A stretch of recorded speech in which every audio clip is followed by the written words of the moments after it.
नमस्कार दोस्तों, हमारे YouTube चैनल पहलवान गुरुद्दीन ग्रुप ऑफ कॉलेज में आपका फिर से स्वागत है। पिछले वीडियो में हम आपको सेल के बारे में बता चुके हैं। सेल्स ऑर्गेनेल्स के बारे में भी बता चुके हैं। न्यूक्लियस को डिस्क्राइब कर चुके हैं। इस वीडियो में बचे हुए सेल्स ऑर्गेनेल्स के बारे में डिस्कशन करेंगे। हम चर्चा करते हैं एंडोप्लाज्मिक रेटिकुलम के बारे में। एंडोप्लाज्मिक रेटिकुलम क्या होता है? एंडोप्लाज्मिक रेटिकुलम एक सेल्स ऑर्गेनेल्स है जो कि कोशिकाओं में बहुत अधिक संख्या में पाए जाते हैं। यह डबल लेयर में पाया जाता है। एंडोप्लाज्मिक रेटिकुलम मैमल्स की आरबीसीज, बैक्टीरिया तथा वायरस को छोड़कर अन्य सभी प्लांट तथा एनिमल सेल में पाया जाता है। एंडोप्लाज्मिक रेटिकुलम अलग अलग सेल में अलग अलग फॉर्म में दिखाई देता है, लेकिन हमेशा एक नेटवर्क सिस्टम का निर्माण करता है। अब हम बात करते हैं इसके स्ट्रक्चर के बारे में।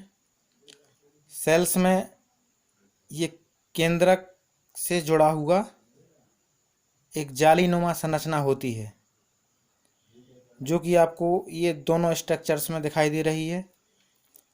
ये जो रेड में दिखाई दे रहा है, ये जो है रफ एंडोप्लाज्मिक रेटिकुलम है, और ये ग्रीन स्मूथ एंडोप्लाज्मिक रेटिकुलम है। तो ये इस शेप में ईआर की स्ट्रक्चर्स होती हैं। एंडोप्लाज्मिक रेटिकुलम दो प्रकार के होते हैं। रफ एंडोप्लाज्मिक रेटिकुलम, जिन पर राइबोसोम्स पाए जाते हैं। स्मूथ एंडोप्लाज्मिक रेटिकुलम, जिन पर राइबोसोम्स नहीं पाए जाते हैं।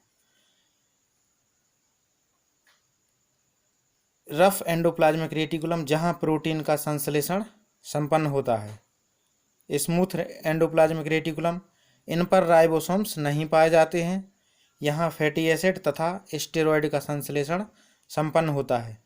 यहीं पर कैल्शियम का भंडारण भी किया जाता है तथा शरीर की आवश्यकता के अनुसार इन्हें स्रावित कर लिया जाता है। जब राइबोसोम्स केंद्रक से फ्रीली मूव होकर साइटोप्लाज्म में मूव करते हैं और ये एंडोप्लाज्मिक रेटिकुलम में अटैच होते जाते हैं, जो कि प्रोटीन्स का निर्माण करते हैं। अब बात करते हैं फंक्शंस ऑफ एंडोप्लाज्मिक रेटिकुलम की। एंडोप्लाज्मिक रेटिकुलम का काम फैट तथा लिपिड्स के मॉलिक्यूल्स को बनाने में सहायता करना होता है। इस प्रोसेस को मेम्ब्रेन बायोजेनेसिस कहते हैं। कुछ अन्य प्रोटीन्स तथा लिपिड एंजाइम तथा हार्मोन की तरह कार्य करते हैं। एंडोप्लाज्मिक रेटिकुलम का कार्य साइटोप्लाज्म के अलग अलग रीजन के बीच में या साइटोप्लाज्म और न्यूक्लियस के बीच प्रोटीन तथा अन्य पदार्थों का ट्रांसपोर्ट के लिए चैनल के रूप में कार्य करना भी होता है। स्मूथ एंडोप्लाज्मिक रेटिकुलम का काम फैट तथा लिपिड्स के मॉलिक्यूल्स को बनाने में सहायता करना भी होता है।